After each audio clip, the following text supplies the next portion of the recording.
নমস্কার, good morning. যারা আমরা শহর কেন্দ্রিক মানুষ, আমাদের কাছে ব্যস্ততাটা খুবই বেশি। সারাক্ষণ আওয়াজ, পাখিদের নীরব আওয়াজ তো আমরা শুনতে পাই না। যারা শহরের এই গ্যাঞ্জাম থেকে একটা মুক্ত কোলাহল পরিবেশের মধ্যে এসে জাস্ট দার্জিলিং থেকে 18 কিলোমিটার দূরে একটা আজকে ঠিকানা দেবো, যেখানে থাকলে একটা দিন আপনার মন ভরে যাবে। একটা নতুন অব্বির জায়গার খোঁজ দেবো, যে জায়গাটা আপনাদের দেখার সঙ্গে সঙ্গে আপনাদের মন ভরে যাবে, এইটুকুন আমরা বলতে পারি। আমাদের ট্রেন ছিল হাওড়া থেকে শতাব্দী এক্সপ্রেস। আমরা 2:25-এ হাওড়া থেকে ট্রেন চাপি আর এখানে এসে মোটামুটি 11টা নাগাদ পৌঁছই। শিলিগুড়িতে আমরা রাতের বেলায় স্মৃতিকণা গেস্ট হাউসে ছিলাম। দেন পরের দিন সকালবেলা আমরা রেডি হয়ে একটা গাড়ি নিয়ে বেরিয়ে পড়ছি পাহাড়ের উদ্দেশ্যে। আর ডেস্টিনেশনটা তোমরা আস্তে আস্তে জানতে পারবে। এখন আমরা শুকনার জঙ্গল পার করছি। এখানে ভিউটা অসাধারণ লাগে আমার। তারপর দুপাশে চায়ের বাগান দেখতে দেখতে আমরা আস্তে আস্তে পাহাড়ের দিকে উঠে যাচ্ছি।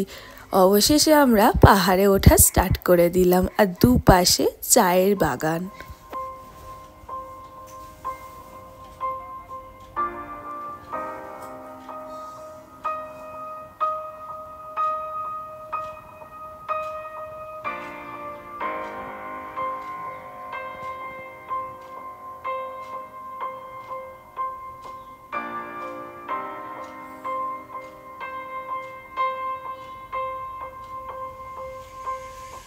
আমরা শিলিগুড়ি থেকে ডাইরেক্ট সুখিয়াপোখরি অবধি এই গাড়িটা করেছিলাম। আর আমরা ছিলাম 6 জন, তাই আমাদের বড় গাড়ি করতে হয়েছিল।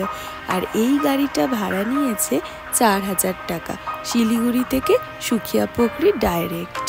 শিলিগুড়ি থেকে আমাদের ডেস্টিনেশনে যেতে মোটামুটি 3 থেকে 3.5 ঘন্টা সময় লাগবে, কিন্তু আমাদের যেতে অনেকটাই টাইম লেগে গেছিলো। তোমরা রাস্তাটা দেখতেই পাচ্ছ, পুরো ফগি ওয়েদার, মানে সামনের গাড়িটাও পর্যন্ত দেখা যাচ্ছে না। তো যাই হোক, অবশেষে আমরা এসে পৌঁছে গেছি আমাদের ডেস্টিনেশনে। এটা আমাদের ফার্স্ট ডেস্টিনেশন। নামটা দেখতেই পাচ্ছ, বোধিট্রি হোমস্টে।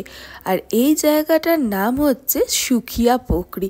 সুখিয়াপোখরির নাম হয়তো অনেকেই শুনে থাকবে, বাট এটাও একটা অফবিট ডেস্টিনেশনের মধ্যেই কিন্তু পড়ছে।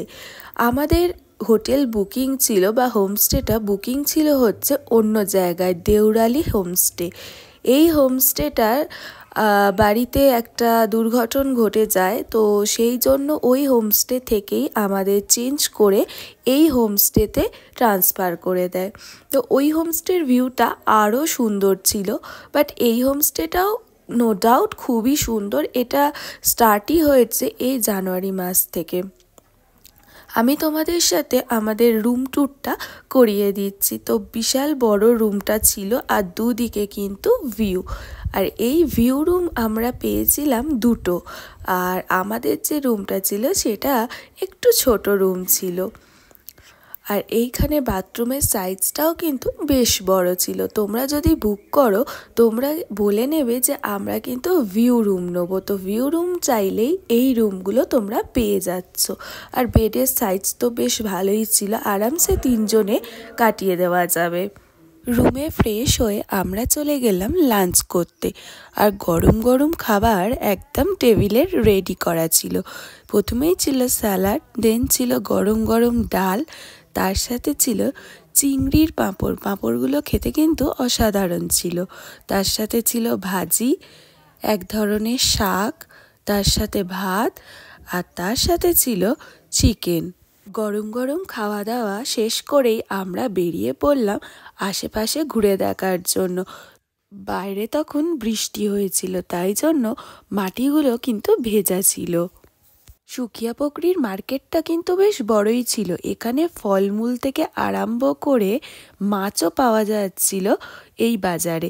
তাছাড়া তো অনেক রকমের দোকান রয়েছে। আমরা মার্কেটে বেরিয়ে দেখি চারিদিকে পুরো ফগি ওয়েদার, আর মনে হচ্ছিল যেন অনেক সন্ধে হয়ে গেছে। আমরা তারপরে এই দোকান থেকে জুতো কিনে নিই। জুতোর দামও বেশ কমই নিয়েছিল। তারপরে আমরা চলে যাই আপকি পছন্দ মিষ্টির দোকানে। আর সেই মিষ্টির দোকানে গিয়ে আমরা প্রথমে খেয়েছিলাম একটা লাড্ডু টাইপের জিনিস। দেন আমরা লাড্ডু খাওয়ার পর নিয়ে নিই রসমালাই। আমাদের এখানকার কলকাতার মতো টেস্ট না হলেও পাহাড়ি অঞ্চলে গিয়ে মিষ্টির দোকান পাবো এটাও কিন্তু আমরা ভাবতে পারিনি। তো মিষ্টির টেস্ট আমাদের এখানকার মতো না হলেও বেশ ভালোই ছিল। তারপরে আমরা রাতে করি চিকেন বারবিকিউ।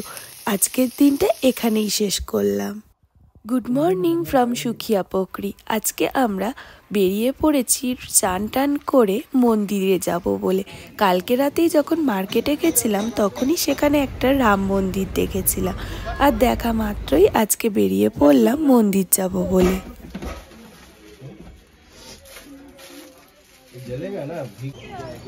এখানে আমাদের ওখানকার মতো প্রসাদের ডালি না পেলেও এখান থেকে আমরা কিনে নিয়েছিলাম নকুলদানা, বাতি আর ধূপ। সেই নিয়ে আমরা এখন চলে যাচ্ছি মন্দিরের ভেতরে। আর মন্দিরে তখন কোনো পুরোহিত ছিল না, তো তার জন্য আমরা নিজেরাই নিজেদের মতো মন্ত্র পড়ে পুজো করে নিই। বেশ একটা শান্তির জায়গা ছিল এই মন্দিরের ভেতরটা। আর এখানে কিন্তু শিব মন্দিরও ছিল। মন্দির থেকে এসে আমরা আমাদের ব্রেকফাস্ট সেরে নিই। আজকের ব্রেকফাস্টে ছিল লুচি আর আলুর তরকারি। Good morning. Good morning. आपका नाम क्या है? सर तेंजिंग। तेंजिंग। अच्छा, आपका होटल का नाम? The body tree home stay. Body home stay. अच्छा, हम एनजीपी से इधर आएगा तो कितना रेंट लगता है? सर एनजेपी से आप डायरेक्टली इधर आएंगे तो टोटल पड़ जाएगा 3500 से। अच्छा, यहाँ पर आने के लिए आपका एड्रेस क्या है? एड्रेस एग्जैक्टली बताऊं तो सुखिया पोखरी है, और ये गांव का जो नेम है सर इसका गुरासे परमानेंट है। अच्छा अच्छा, यहाँ पर होटल का रेंट कितना है? और रेंट तो हम एक्चुअली पर पर्सन लेते हैं सर। पर पर्सन 1500 है। इसमें 3 टाइम्स आपको मील मिलेगा और 1 टाइम्स का इवनिंग स्नैक्स मिलेगा। इवनिंग स्नैक्स मिलेगा। और यहाँ पर नजदीक का कोई घूमने का जगह है? हाँ, घूमने का जगह आपको इधर से थोड़ा नेपाल नज़दीक पड़ता है, और सन्दकपुर भी इधर से बहुत नज़दीक है, और दार्जिलिंग घूमने के लिए इधर से टोटली आपको लगेगा 40 मिनट्स। ठीक है, थैंक यू। आपका थोड़ा आपका फ़ोन नंबर बोलो। जी जी, मेरा कॉन्टैक्ट नंबर है 7866092582। ठीक है, thank you so much. Thank you sir, thank you. बाबा আসুন না, ফার্স্টে আসুন বাবা, ফার্স্টে আসুন। Thank you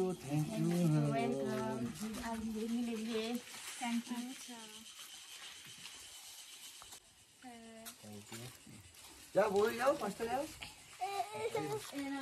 thank you.